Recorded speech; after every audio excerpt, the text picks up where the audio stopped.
Dear Capcom, please, make Dino Crisis remake. Все, я это сказал, а теперь давайте по-серьезному. Здорово, нахалы! Я решил, что пришло время поговорить об одной из моих самых любимых игр за авторством Capcom. Пока писал сценарий, никак не мог вспомнить ее название. Надеюсь, по ходу ролика память вернется. Речь пойдет, возможно, об одной из лучших и самых страшных игр студии. Знаю, понятие страха, а также его перцепция – вещи крайне субъективные. И глупо ожидать, что игра 1999 года может по-настоящему испугать в 2К23. Особенно, если ты 28-летний геймер, всю свою сознательную жизнь играющий в хорроры. Но это мелочи, которыми можно пренебречь. Сегодня мы будем препарировать Dino Crisis. Да, я вспомнил очень быстро.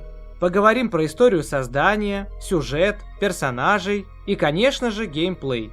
А также выясним, как правильное сочетание всех ингредиентов подарило нам изумительное геймдизайнерское блюдо и одну из самых знаменательных игр жанра. Да, безусловно, из двух частей кризиса взрослого динозавра именно первая является истинным хоррором. Страшная, неспешная и довольно сложная. Вторая же избрала свой собственный, не менее замечательный путь. Но это уже совсем другая история, как говорится. Я в последнее время подумал и решил, что все-таки хочу оставить какой-нибудь след на ютубе. А потому захотел поделиться с вами, дорогие зрители, своими познаниями и более чем 20-летним экспириенсом в жанре хоррор, чем я планомерно занимался и в других роликах на канале, но решил это дело не забрасывать. Надеюсь, вы сочтете данную видеоработу как минимум занимательной и познавательной. В качестве дисклеймера в который раз отмечу, только ленивый фанат жанра не делал какого-либо материала, посвященного данной игре. А потому не стоит ожидать, что я буду изобретать велосипед и открывать Америку. Многие вещи были уже по 100 раз рассказаны и разжеваны. Но раз вы здесь, значит вам интересно мое мнение. А если так, присаживайтесь поудобнее. Сейчас будет лекция от динозавра по имени Кэптон Валентайн. Давайте начнем.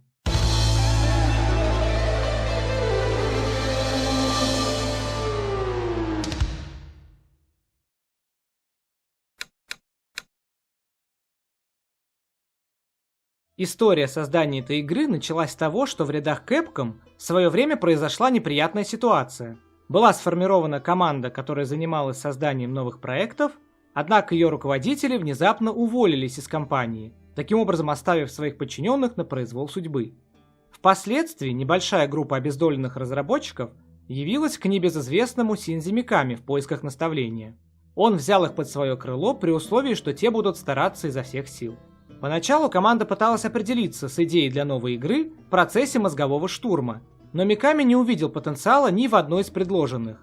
Затем руководитель попросил каждого участника группы сформулировать свою собственную идею, дабы потом выбрать наилучший вариант. И в отделе графики предложили перенести события игры на территорию, похожую на остров Черепа из Кинг-Конга, на котором обитало огромное количество разных динозавров. Миками, как фанат серии фильмов парк юрского периода, оказался крайне заинтересован данной идеей. Стоит сказать, что объектами своего вдохновения господин Миками называл фильм «Парк юрского периода 2. Затерянный мир» 1997 года выпуска, а также ленту «Чужие» Джеймса Кэмерона. Существенный вклад в создание данной игры внес разработчик по имени Сю Такуми, незаслуженно забытый и упомянутый в титрах исключительно в качестве планировщика и ивент-директора, хотя его роль была ощутимо больше. Именно он отвечал за разработку первой половины игры. Однако в начале 1997 года коллектив разработчиков Dino Crisis был направлен помогать в работе над Resident Evil 2, в том числе и господин Такуми. По иронии судьбы, проект, над которым велась работа, был отменен, а то, что получилось, в дальнейшем окрестили Resident Evil 1.5. Впервые кризис неожиданного динозавра был анонсирован в 1999 году на традиционной японской игровой выставке Tokyo Game Show, что стало для всех весьма интригующим сюрпризом. Релиз Dino Crisis в Японии сопровождался бомбическим успехом. Уже в первый уикенд игра продалась тиражом 300 тысяч копий, став таким образом самым продаваемым тайтлом на консоли PlayStation 1 и заслужив титул «Игра года». На Западе игра также завоевала любовь геймеров. Общий мировой тираж составил почти 2,5 миллиона копий. Да и сама Capcom позиционирует игру как платиновый хит.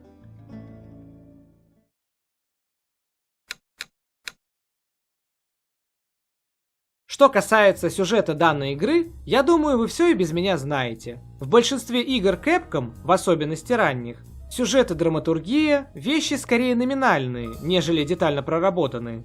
Хотя стоит отметить, разработчики с самого начала захотели увести Dino Crisis подальше от серии игр Resident Evil в плане сюжета и реализма. Получилось это или нет? Ну уж нет. Сюжетно и стилистически происходящее по-прежнему отлично вписывается в рамки типичного sci-fi хоррора с безумным ученым, футуристической лабораторией и экспериментом, который пошел не по плану. Данная клишированность, разумеется, не означает что-то плохое, просто нужно принять данный факт. И не стоит после первого прохождения задаваться вопросами в стиле «А где же тут продуманный многоплановый сюжет с драматическими поворотами? А где же закономерное развитие сюжетной арки главной героини? А где научное объяснение работы генератора третьей энергии и перемещений во времени со всякой научной ерундой? А почему в третьем Резиденте есть костюм Регины, если Миками сказал, что эти две серии игр не существуют в одной вселенной?» Последняя скорее шутка, но смысл, я думаю, вы уловили. Тем не менее, нужно похлопать господину Миками за попытку удивить геймеров с точки зрения сценария. По замыслу, у человека, в первый раз играющего в Dino Crisis, с одной стороны не возникает сомнений, что именно динозавры являются причиной всех бед, а с другой существует 1% вероятность, что в этом инциденте замешано что-то еще, или кто-то еще. А теперь перейдем, собственно, к самому сюжету. Завязка такова. Команда оперативников разведотряда получает тревожное сообщение от агента Тома, проникшего в некий исследовательский центр под видом ученого. В деле фигурируют какие-то непонятные эксперименты с третьей энергией, возглавляемые доктором Кирком. Команда должна совершить высадку на изолированный остров Ибис, отыскать там доктора, а заодно разобраться, что к чему. Кто же входит в нашу Dream Team? Регина. Венец адекватности и просто славная женщина. И загадки решает, и физической работой занимается, и лекарства смешивает, и пытается спасти всех, кого можно, и даже цветом волос поражает. Кстати, разработчик игры Сю Такуми пояснил, что выбор был сделан именно на оттенках красного, чтобы внешность Регины выделяла ее среди других персонажей. Ну и чтобы вы точно не сомневались, кто тут главная героиня. В общем, булочка с корицей этой игры. Если учесть, что название их отряда SORT, то получается, что Регина агент высшего сорта, если вы понимаете, о чем я. Если отбросить шутки и мою любовь к персонажу, из Регины по факту получился настоящий профессиональный агент. Даже, казалось бы, в моментах настоящего пиздеца она реагирует на происходящее весьма сдержанно, иногда даже холодно. При этом прикладывает все силы, чтобы решить поставленную задачу. Также ей не безразлична судьба товарищей по команде. Но и шутки из ее уст периодически вырываются, но без перегиба. Дай-ка угадаю, это ты сделал, да? Чем-то ее образ напоминает Леона из нашумевшего ремейка 4-й части. Или даже Джилл из оригинальной 3-й части. И тут снова все упирается в костюм, что забавно. Рик. Главный хуцкер в команде и гений брутфорса. Шарит в охранных системах пятерочки, а своим любимым оружием считает клавиатуру. Может взломать любую программу силой мысли. А мы черные люди одаренные. Говорю же, талантливый парень. На самом деле человек он добродушный и рациональный, что впоследствии отразится на одной фишке геймплея, но об этом попозже. Что касается Гейла, ну, он просто Гейл. Командир подразделения. Считает себя боссом качалки и является этакой альтернативной версией Криса Редфилда. Наделен чуть более угрюмым и нелюдимым характером, любит поступать наперекор остальным и не упускает возможности немножко повыебываться каждый раз, когда ему дают слово. С его характером тоже связана одна геймплейная фишка. Про связного Купера сказать особо нечего. Он немножко промахнулся и приземлился прямо в сердце леса, кишащего различными доисторическими рептилиями. И решил, что светить фонариком и привлекать внимание сами знаете кого, пиздец какая великолепная идея. Ой, дурак. В общем, сразу видно, нужных фильмов он не смотрел.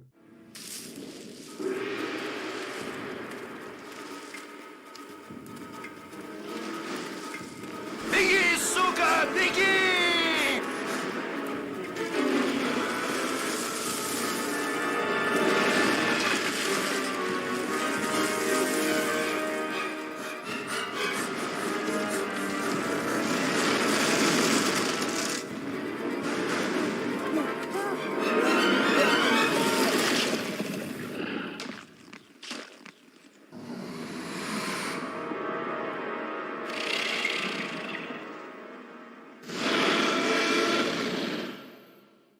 Но я считаю, что он умер очень больно.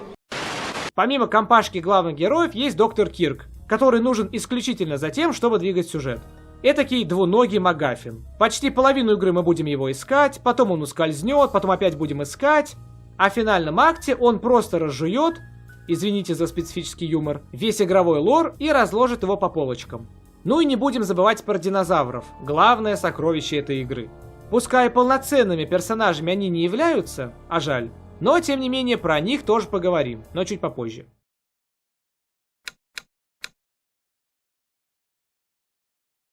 С затравкой сюжета разобрались. А что же там с геймплеем? Очень модно стало использовать термин «клон Резидента», говоря про игры, похожие на Резидент. Наверное, можно подумать, что и к Dino Crisis тоже подходит это клеймо. Типа клон Резидента с динозаврами. В какой-то степени да, ведь разработчиком двух франшиз является одна и та же компания. Логично. Но это в корне неверная трактовка. Объясню почему. Несмотря на то, что кор-механика игры многим напоминает резик, ряд определенных значительных различий все же имеется. Во-первых, напомню, что в ранних классических резидентах камера была фиксированной и статичной, а задники пререндеренными. Красивыми, проработанными, но все же пререндеренными. А уже в Dino Crisis все игровое пространство впервые стало полностью трехмерным и генерировалось в режиме реального времени. В резиках данная фича появится несколько позже. Согласно самому создателю игры Синдзи Миками, это было сделано намеренно, чтобы предоставить геймеру большую свободу действий. Прежде всего для эксплоринга, то есть для исследования игрового мира. Камера стала более динамичной и неустанно следовала за персонажем, порой акцентируя внимание на деталях с помощью более крупных планов, а порой и значительно дистанцируясь от Регины, к примеру, для передачи масштабности игровых пространств. Смена перспективы также послужила еще одним элементом запугивания. При всей своей мобильности, в определенных моментах камера сохраняет традиционную статичность, чтобы игрок продолжал испытывать чувство страха и чувство неопределенности. А знакомое всем ощущение «бля, да там в углу по-любому кто-то прячется», особенно в замкнутых клаустрофобичных коридорах, также на месте. Однако данное решение было сопряжено целым рядом проблем. Ввиду ограниченности технических возможностей железа первой PlayStation, пришлось пожертвовать детализацией окружения, а также количеством противников на одной локации. 2 максимум. Также планировалось задействовать джунгли в качестве одной из локаций, но по все той же причине от этой идеи пришлось отказаться. Во-вторых, разработчики игры отказались от системы индикации здоровья. Понять, угрожает жизни Регины что-либо или нет, можно лишь по анимации движения персонажа, а также по кровавому следу. Да-да, статус кровотечения появился именно в Dino Crisis. Потом еще заглянет в Outbreak и во второй Revelations. То есть геймеру необходимо научиться не только навыкам экономии лекарственных средств и поддержания здоровья персонажа, но и стоит быть готовым к возможному кровотечению. Это, безусловно, усложняет игровой процесс и делает его более продуманным и в определенной степени реалистичным. В-третьих, если в том же Резиденте зомби крайне редко открывали двери и перемещались по игровым локациям, то в этой игре сообразительные рептилии очень любят это делать.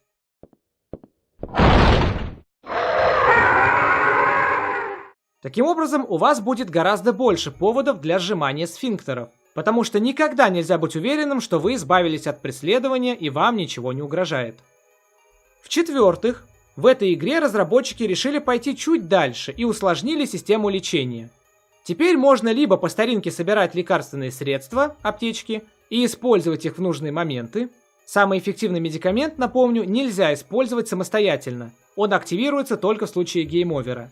Однако теперь геймер может находить различные медицинские препараты, дабы заняться самым настоящим крафтом. Ну подумаешь, крафтить аптечки можно. Очередная тупорылая фишка. А тебе лишь бы игру похвалить. Вы, уважаемые, видимо, не играли в Dino Crisis, либо играли исключительно на легком уровне, раз не приходилось обращаться к этой игровой фишке. А ведь изготавливать можно не только медикаменты, но и специальные дротики для дробовика, обладающие снотворным действием. А вот насколько мощными и опасными они у вас получатся, зависит от игровых навыков и имеющихся ресурсов. На первый взгляд все это может показаться китайской грамотой и, мол, без пол-литра кофе не разберешься, но на деле это не так уж и сложно. Вот возьмем, к примеру, анестетик. Если смешать его с другим анестетиком, получится дротик очень слабого действия. Но это фигня. Придется несколько раз попасть по динозавру, чтобы его усыпить. Но слабые дротики можно прокачать анестетиком или усилителем, чтобы получить дротики средней и высокой силы. А если подрубить умножитель, то количество припасов на выходе увеличится в 2 раза. Чтобы прокачивать аптечки, их можно комбинировать с дротиками, усилителями, анестетиками, ну и, собственно, с другими аптечками. Гемостат только останавливает кровотечение, но не восстанавливает здоровье. Его можно прокачать и получить маленькую аптечку. Эффект будет совсем незначительный, так что лучше проапгрейдить хотя бы до средней аптечки. Если прокачать среднюю аптечку с другой средней аптечкой, то можно получить большую аптечку, которую также можно улучшить. Если прокачать одну большую аптечку плюс-плюс с другой такой же большой аптечкой плюс-плюс, то у нас получится воскрешалка. Вопросы есть? А можешь еще разок на бис? В общем, такого в Резиденте и подавно не было. В-пятых, если вы считаете себя потомственным любителем хардкора, то наверняка проходили кризис среднего динозавра на высокой сложности. И прекрасно знаете, что вас, мягко скажем, ограничивают во всем. В боеприпасах, в медикаментах, зато нисколько не ограничивают в пиздюлях и смертоносных рептилиях. Попросту не получится корчить из себя Рэмбо и заниматься расстрелом супостатов. Во всяком случае, не так, как во второй части. Если данный ролик зайдет, про сиквел тоже можно будет поговорить. А потому игра очень быстро научит вас грамотно расходовать припасы и изготавливать дротики. Сонный динозавр? Почему бы и да? Разумеется, продолжительность сна ящерки будет зависеть от силы действующего вещества. И ради высокоэффективного транквилизатора придется отложить на заклание имеющиеся химикаты. А ради летального дротика придется пожертвовать воскрешалкой. Око за око, как говорится. Стоит ли вообще заморачиваться, решать вам. Вот в этом аспекте игра очень хорошо показывает себя как образцовый survival horror. При всей вышеупомянутой самобытности, ряд элементов, привычных для серии Resident Evil, имеется в наличии. Правда, некоторые атрибуты были намеренно усложнены. К примеру, в Резидентах были сундуки, которые находились относительно легко и служили этаким пространственным хабом, на который наложили заклятие незримого расширения, и в который можно было сбагривать свои ништяки. В Dino Crisis пошли на очередное усложнение. Этих ящичков теперь несколько. Они окрашены разными цветами, чтобы было не скучно. Для открытия этих самых ящиков нужны штепсели, их поди еще разыщи. Содержимое ящиков связано только с другими ящиками того же цвета, поэтому вам придется запоминать или хотя бы прикидывать, где оставили тот или иной предмет.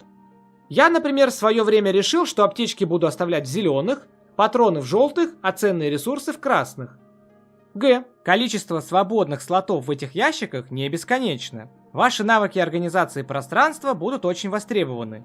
Я забыл сказать, что сам игровой инвентарь в первом Динокризисе тоже не резиновый. Из все тех же резиков перекочевали и сейф-румы, в которых можно перевести дух и пооткисать под шикарный эмбиент. Небольшой пиксель-хантинг тоже есть. В основном важные игровые предметы заметно вращаются,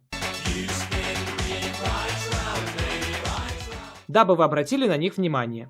А вот некоторые придется искать вышеупомянутым способом. Знакомые переходы между игровыми сценами также реализованы через открытие дверей. Только теперь нам еще подсказывают, в какую именно локацию мы перемещаемся. Мелочь, но приятно. Да и обращаться к внутриигровой карте, особенно поначалу, придется частенько, поскольку запутанных локаций на протяжении всего сюжета становится все больше и больше.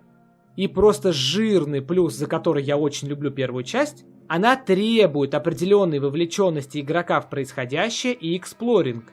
Требует читать документы, требует вникать в сюжет, хотя бы на базовом уровне, и в логику разгадывания пазлов. Пройти игру наобум, убивая динозавров и тыкая во все подряд, увы, не выйдет. Прости, Дилан. Пазл-составляющая реализована отлично, за это стоит сказать спасибо Сю Такуми.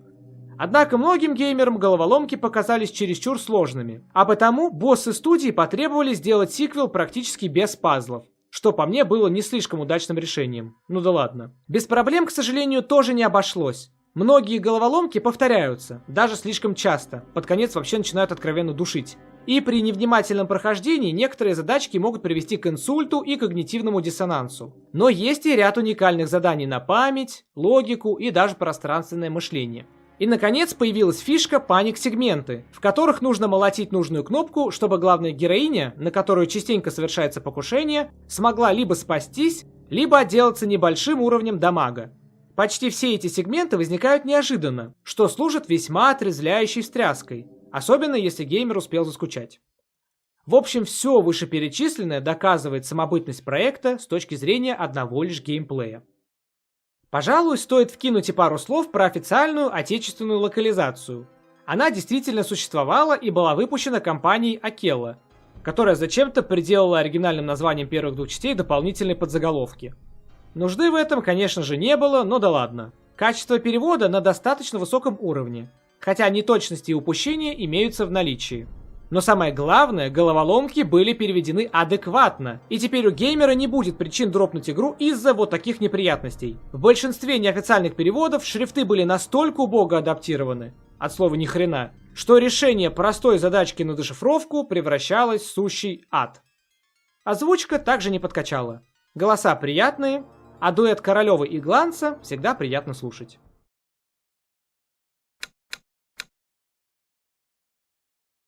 Вы, наверное, подумали, что я забыл о динозаврах. Как о них можно забыть? Здешним противникам хочется лишь петь дифирамбы. Они смертоносные, подвижные и более смышленые по сравнению с теми же зомби. Проработка анимаций, создание моделей поведения динозавров и создание боевой системы, которая учитывала особенности нового типа врагов, все это стало настоящим вызовом для команды разработчиков. Вызовом, с которым они по-настоящему справились. Хотя в дальнейшем Миками признавал, что уровень сложности искусственного интеллекта, управляемого динозаврами, был весьма далек от тех показателей, которых он хотел добиться изначально. По его замыслу, каждый динозавр должен был обладать уникальными сложными паттернами поведения, которые позволяли рептилиям понимать, в каком состоянии здоровья находится игрок, и, к примеру, нападать на него из засады. Но здесь все упирается в технические ограничения консоли. Изначальный план создать новый тип врагов был успешно выполнен. Динозавры воспринимаются совершенно иначе. Они не будут медленно плестись по локации, заунывно пытаясь вас как-то напугать своим мычанием. Вместо этого они будут пускать в ход свои хвосты. Сей прием может даже обезоружить игрока. Будут часто делать болючий кусь, который может привести к профузному кровотечению, что изрядно заставит вас понервничать. Могут притворяться спящими или мертвыми, терпеливо выжидая, когда игрок расслабит бдительность и подойдет поближе. А если играете впервые, готовьтесь к тому, что рептилии будут регулярно кошмарить неожиданными появлениями и атаками из-под тишка. Вот это угроза уровня Мстителей. Безусловно, объект вдохновения для создателей Dino Crisis был предельно очевиден. Еще сам Миками об этом говорил в одном из интервью. Но самобытность здешних зубастых товарищей вполне чувствуется. Бестиарий игры включает в себя несколько разновидностей, каждая из которых доставит вам определенные неприятности. По большей части вам будут докучать именно рапторы. Сначала обычные, а потом и синие, цвета незамерзайки. Воздушное пространство контролируют птеранодоны. Немного раздражать и доедать остатки трупов будут компсогнаты. А в финальной третьей игры мы встретим этакий аналог хантеров из Резидента. Называются они Терезинозавры. Ну и про Терекса, я думаю, напоминать вам не нужно. Ящеры в этой игре внушительные и угрожающие. Однако, если вас интересует аспект реализма, то сказать, что облик хищников, а также другие фичи отличаются достоверностью, по меркам современной науки, разумеется, нельзя. На протяжении многих лет изрядно менялись представления о внешнем виде, повадках и прочих атрибутах динозавров. Спасибо научным трудам в области генетики и эволюционной биологии, а также находкам в области палеонтологии. Конечно же, научный компонент в играх разбираемой серии не является определяющим. Неверно отображенные вкусовые предпочтения животных, настоящие анахронизмы. То есть, когда мы видим на экране динозавров, которые физически не могли существовать на Земле в одно время, поскольку жили в разных геологических периодах. Все это и многое другое имеет место быть. Причем не только в Динокризисе. Однако, справедливости ради, я должен отметить, что излишней достоверности и реалистичности в хорроре быть не должно. Тот же Спилберг в своей культовой диалогии также не сильно стремился к реалистичности. Динозавры должны были выглядеть гипертрофированными и жуткими, иметь острые, как бритва, зубы и когти. Фактор запугивания, как-никак. По-настоящему реалистичных пернатых динозавров показали только в 6-м фильме серии. Да, я знаю, что во франшизе придумали объяснение, почему динозавры в фильмах выглядят такими, какими выглядят.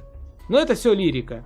Если вы реально интересуетесь палеонтологией и динозаврами, то вам подойдут более научные материалы. Например, советую вам обратить внимание на доисторическую планету. В этой документалке есть и детальная 3D-анимация, и занятные факты из области биологии и палеонтологии, и набор этаких мини-историй. А в русской версии даже голос Николая Николаевича Дроздова подвезли. Смотреть только так и никак иначе. Что я хочу сказать данной ремаркой? Динозавры в первых 2 частях Dino Crisis – замечательная и знаковая фишка серии. Впрочем, как можно представить себе игру про динозавров без динозавров? Они отлично работают как игровые противники, отражают кропотливую работу программистов, аниматоров, дизайнеров. И пускай никто не стремился к гиперреализму, повторюсь, он не нужен, за данный игровой атрибут создателям игры хочется сказать лишь 2 слова. Большое спасибо. А еще я забыл сказать, что в игру планировали ввести Трицератопса и Анкилозавра. Со вторым вообще не срослось, а вот первого потом добавят в сиквел. Основные моменты мы с вами обговорили. А теперь по классике я пройдусь по сюжету и буду комментировать определенные моменты. Все, разумеется, рассказывать не буду, дабы не лишать вас удовольствия.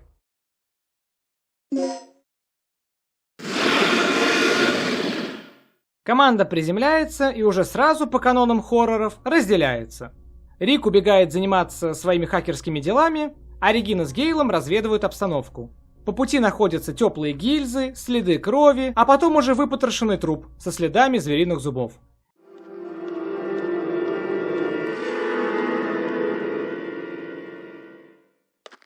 Отвратительно. Парня выпотрошили. Кто-то выпустил ему кишки.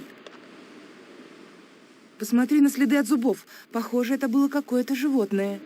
Гейл, как типичный джентльмен, предлагает Регине зайти в генераторную. Сам же в это время будет чилить на свежем воздухе. Далее решаем первую, самую простенькую головоломку и включаем генератор. Сразу после этого слышим тревожные звуки.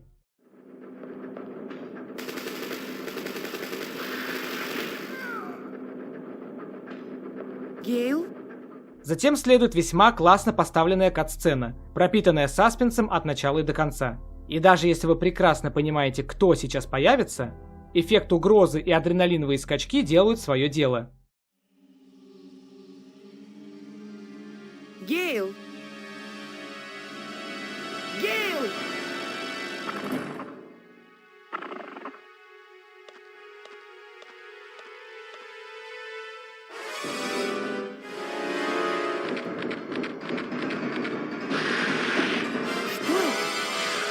Если за вами погонится динозавр, вы будете стоять и рассуждать, откуда он взялся? Где ваше чувство страха? Не прошло и 5 минут игры, а нам уже предлагают выбор. Пустить в расход ящера или нет. Так называемая система «бей или беги». Если решитесь на бегство, хищник не будет стоять и смотреть, как потенциальный ужин убегает, и побежит за вами. Как я уже говорил, в этой игре вам сложно ощущать себя по-настоящему в безопасности. И если вы решили, что стоит перебежать в другое место и все противники исчезнут, то...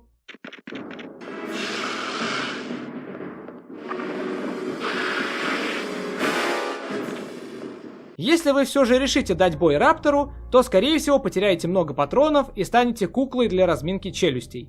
На высокой сложности, на которой, я надеюсь, вы играете, вам много раз будут ненавязчиво намекать, что прямая конфронтация с ящерами зачастую плохая идея. Мне интересно, а как прошла ваша первая встреча с динозавром в этой игре? Напишите в комментариях. Обстановка дел такова. Гейл пропал, динозавры очень даже реальны, Регина в полном ахуе, но этого не показывает, а ничего не знающий Рик, разумеется, не верит героине на слово и сыплет шутейками.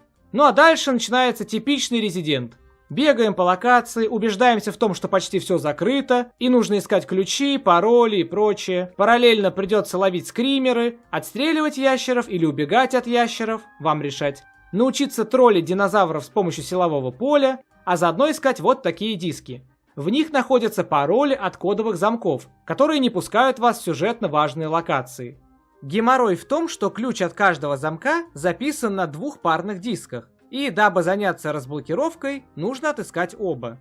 Не буду размусоливать механизм решения этой головоломки. Оставлю это для какого-нибудь другого ролика. Скажу только, что поначалу трудностей не возникает, но с каждым новым пазлом решать становится все сложнее. Более того, принцип усложнения применяется и к другим разновидностям головоломок. А еще меня дико забавляет, как динозавры спокойно дожидаются, пока Регина дочитает документ или решит головоломку, и только потом нападают. Сэр, а почему мы не нападаем на этого вкусного человека? Ну так нельзя. Она вообще-то головоломку решает. Здорово.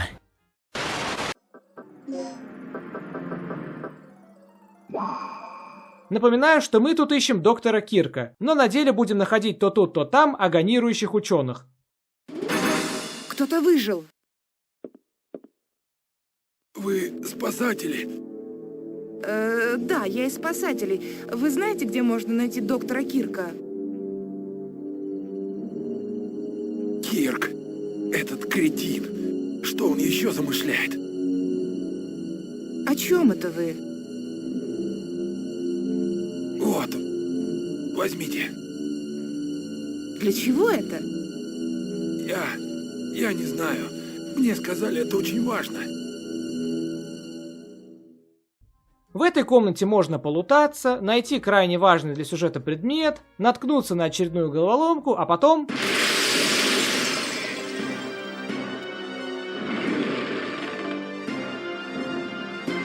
Это что, шутка?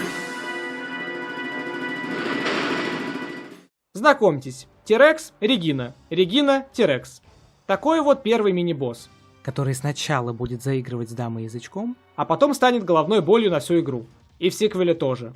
Чтобы выжить, нужно в правильный момент стрелять в рот королевскому ящеру, ведь иначе один кусь, и ты кусь. Если считаете себя сорви головой, можно попытаться в наглую покинуть комнату, авось прокатит. В любом случае, Рексик поймет, что ему ничего не обломится, и решит отступить, так сказать, до более подходящего момента. А мы тем временем получаем наводку от Рика. Якобы на одной из камер промелькнуло что-то похожее на человека. А кому же, как не Регине, с этим разбираться?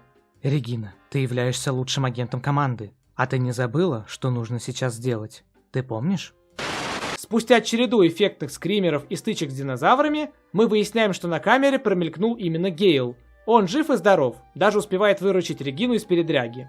Далее горе-команда снова собирается вместе, но тут случается первый камень преткновения и первый полноценный выбор игрока. К слову, он не несет абсолютно никакого влияния на концовку, которых в игре несколько. Тут я должен пояснить, как работает система принятия решений. На протяжении всего сюжета вас постоянно будут ставить перед выбором: решить проблему методом Рика или методом Гейла. Методы Рика более интеллектуальные, рассчитанные на вдумчивость, осмотрительность, а местами и на товарищеский долг. Методы Гейла более грубые, предполагающие в большинстве ситуаций прорываться с боем. Мистер Редфилд передает привет. Вместо товарищеского долга постулат выполнить задание любой ценой. И вам предлагается регулярно выбирать между этими двумя вариантами. От самой первой развилки на самом деле ничего не зависит. Задачи и способы их решения будут практически идентичными. Но если вы последуете за Риком, получите немножко больше контента. И даже узнаете, что произошло с тем самым агентом Томом, сообщение от которого мы получили в самом начале игры. Ну еще можно послушать забавную отсылку, которая была просто обязана прозвучать именно в этой игре. Так ты видел эту тварь, да? Да, это был птеранодон, верно? Я имел в виду, ты видела настоящего динозавра? Невероятно. Разве я тебе не сказала? Это прямо как в том фильме. Если вы знаете, о каком фильме идет речь, напишите в комментариях. Вне зависимости от ваших действий, доктор Кирк снова ускользнет, а агент Том погибнет от когтей и зубов динозавра. Помянем. Далее следуют рутинные мероприятия. Выполняем многоходовочки, решаем пазлы, открываем ранее недоступные двери, много раз пугаемся и попадаем в новый сектор. Здесь можно попробовать спасти ученого, а потом даже запереть динозавра в газовой камере. Последнее я, естественно, осуждаю. Потом вас ожидает немножко бэктрекинга. На самом деле, в этой игре, как и в классических резидентах, его весьма приличное количество. И порой возникают знакомые затупы, особенно если вы играете впервые и без гайда. Бывает, часами изучаешь карту, пылесосишь локации, пытаешься понять, где ты, с кем ты, куда вообще нужно идти и так далее. А потом заходишь по 100 раз в одно и то же место и думаешь: блять, нахуй я сюда пришел? Когда вы наконец решите все, что можно было решить, и вместе с Гейлом откроете замок, наконец попадете в зал экспериментальной симуляции.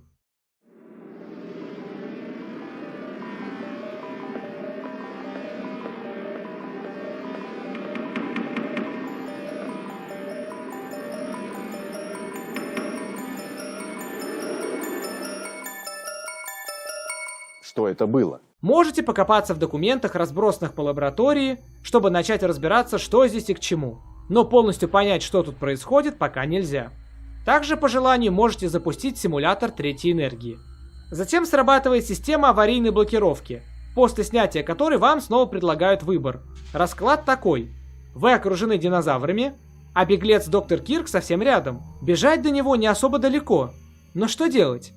Либо решить головоломку на память и выбраться максимально безопасным путем, не израсходовав при этом ни одного патрона лечебного предмета, либо действуем по сценарию Гейла.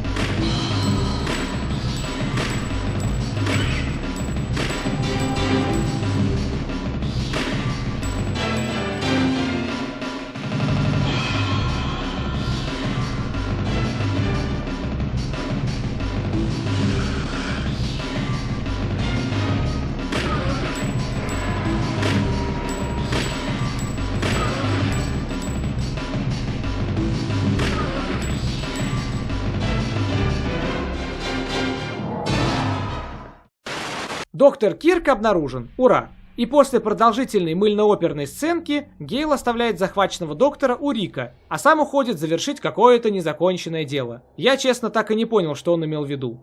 А нам остается включить антенну, вызвать спасательный вертолет и свалить. Как всегда, все самое сложное и опасное повесили на Реджи. Разумеется, просто так починить антенну и свалить не получится, ибо в определенный момент наш старый знакомый даст о себе знать. Просто здравствуй, просто как дела? Вторая стычка получилась еще более динамичной и более опасной. Если у вас нет с собой прокачанного дробовика и амуниции, будет несладко.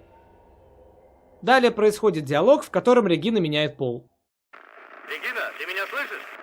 Наконец-то связь. Сигнал очень слабый. Доложи обстановку. Я дам сокращенную версию.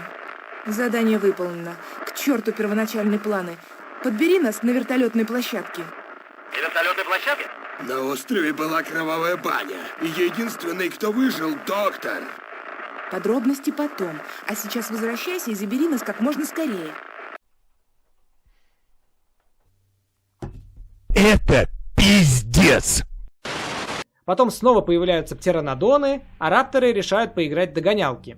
В завершении сегмента традиционная головоломка с перетаскиванием ящиков родом из Редика. Ошибок здесь допускать нельзя, в противном случае придется перезаходить в комнату.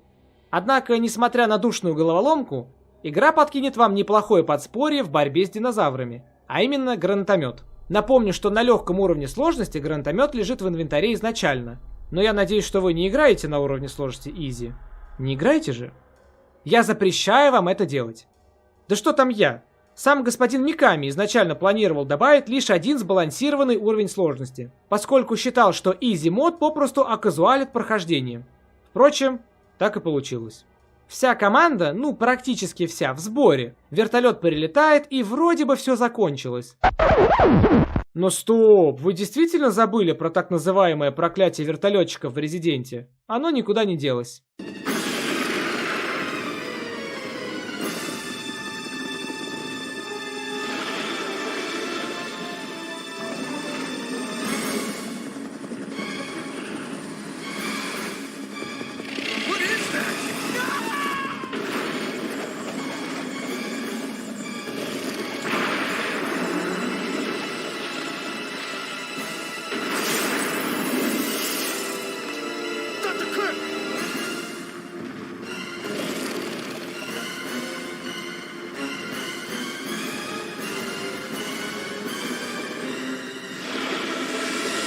Третья стычка с Тирексом представляет из себя экранизацию песни «Карусель».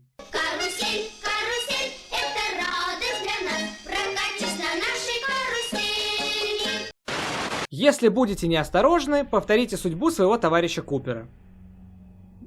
В случае вашего успеха Регина и Рик спасаются, доктор снова сбегает, а Гейл отправляется за ним и пропадает. Путем очередных многоходовочек герои попадают в новую, уже финальную локацию, чем-то похожую на этакий Нест из Резидента. Она получилась воистину самой сложной, запутанной и мозговыносящей.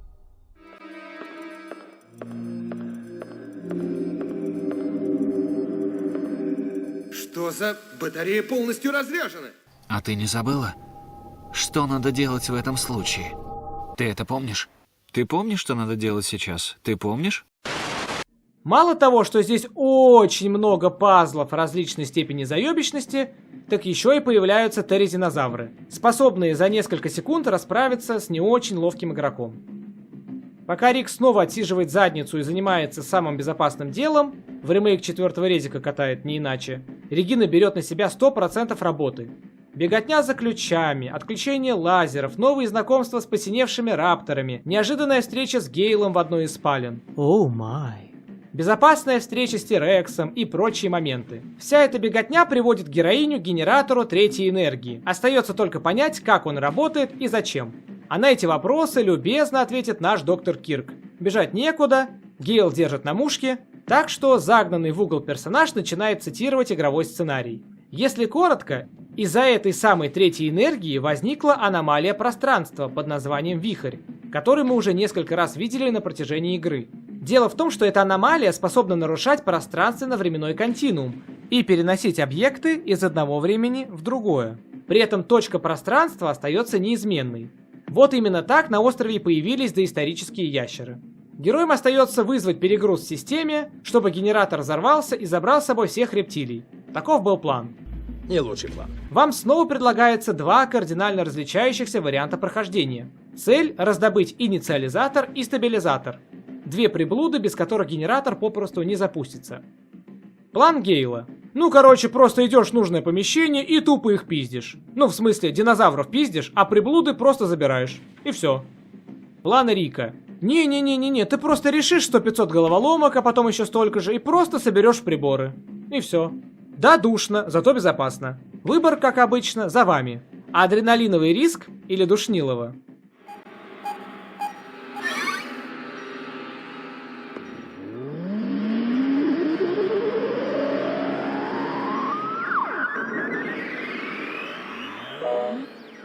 Путем еще одного достаточно утомительного путешествия Регине удается вызвать перегруз. И по канонам резиков вот-вот все взлетит к ебеням. Пора валить. К несчастью для Гейла, огромная труба падает прямо на него, что приводит к травматизации. Но агент успевает нацепить на доктора жучок, не хуже Человека-паука. Регина приводит раненого Гейла к Рику, и тут перед нами встает последний игровой выбор. Либо забить хуй на доктора Кирка и просто коллективно съебаться, пока еще живы, либо вспомнить, что задание превыше всего, и отправиться за Кирком. Спойлер, этого сценария Гейл не переживет. Сделать вид, что забили хуй на доктора Кирка, и пока Рик отводит Гейла в безопасное место, пойти наперекор правилам и самолично захватить Белобрысова, обнаружив его у рабочего вертолета. Последняя концовка идеальна, поскольку в данном случае и задание выполняется, и все товарищи выживут. Как говорится, и мясо съесть, и косточкой не подавиться. Но, скажу честно, не знаю, как бы я догадался поступить именно таким образом, если бы не гайд. Как по мне, это ни разу не очевидно. Далее, вне зависимости от концовки, вас ждет финальное сражение с Тирексом. Либо в доках, либо на уплывающей лодке, либо на платформе. В конечном итоге, по все тем же канонам, происходит взрыв, который якобы утаскивает за собой Тирекса и всех динозавров. Но поскольку сиквел существует, значит что-то пошло не так. Но это уже, как говорится, совсем другая история.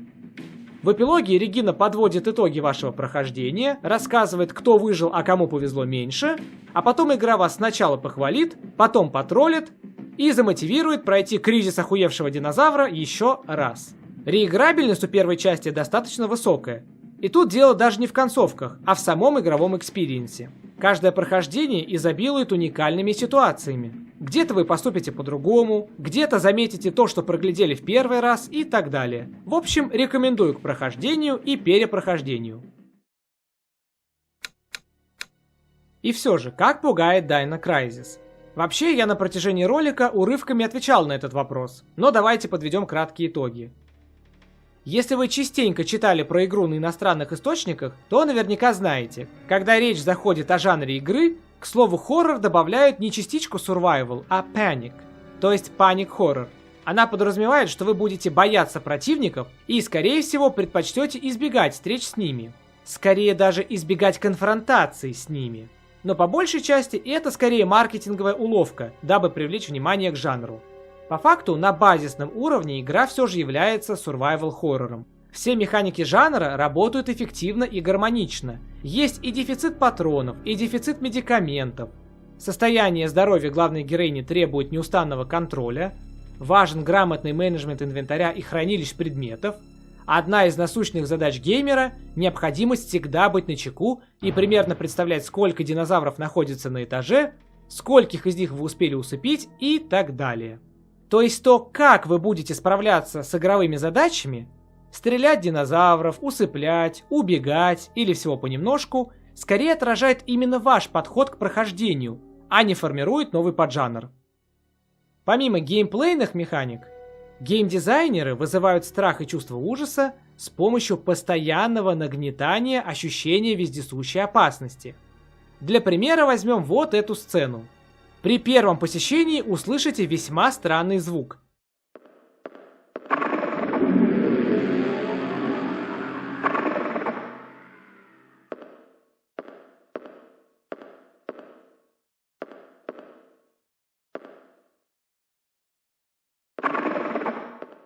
И будете ожидать какой-то подвох или скример. Потом вы еще несколько раз вернетесь в этот коридор, но ощущение чего-то опасного никуда не денется.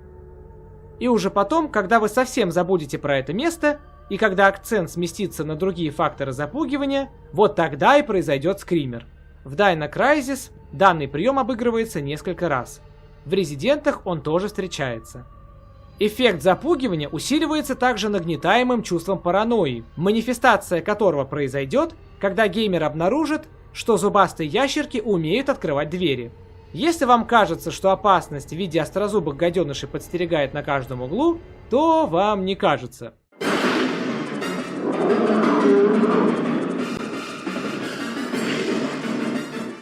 Порой напряжение и страх нагнетается за счет саундтрека.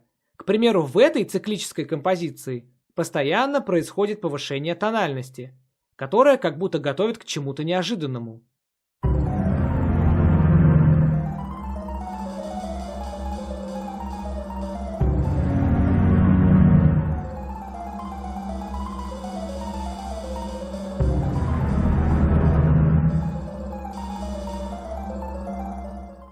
Ну и, наконец, атмосферу страха поддерживают периодически возникающие паник-сегменты и неожиданные адреналиновые схватки с рептилиями, которым словно нет конца. А теперь подводим итоги. Первая часть Dino Crisis и по сей день достойна уважения, восхищения и любви. Отдельно стоит похвалить разработчиков за полностью трехмерный мир, который интересно исследовать, за любовь к деталям, которыми не перестаешь восхищаться, за любовь к жанру survival horror, ну и, конечно же, за динозавров. Данное технологическое и геймдизайнерское чудо навсегда останется в наших сердцах. Откровенно говоря, если рассуждать о том, какая игра заслуживает ремейка в первую очередь, то вы знаете мое мнение. Учитывая, что и по сей день самое первое приключение Регины не меркнет в памяти фанатов, а любовь к тайтлу выражается самыми разными способами, думаю, этого более чем достаточно, чтобы подкинуть Capcom пищу для размышления. А с вами был Captain Valentine. Я надеюсь, мой запоздалый ностальгический обзор показался вам интересным. Как всегда, буду ждать обратной связи. Также спасибо всем ценителям моего контента, которые поддерживают канал. До новых встреч в мире survival хоррора.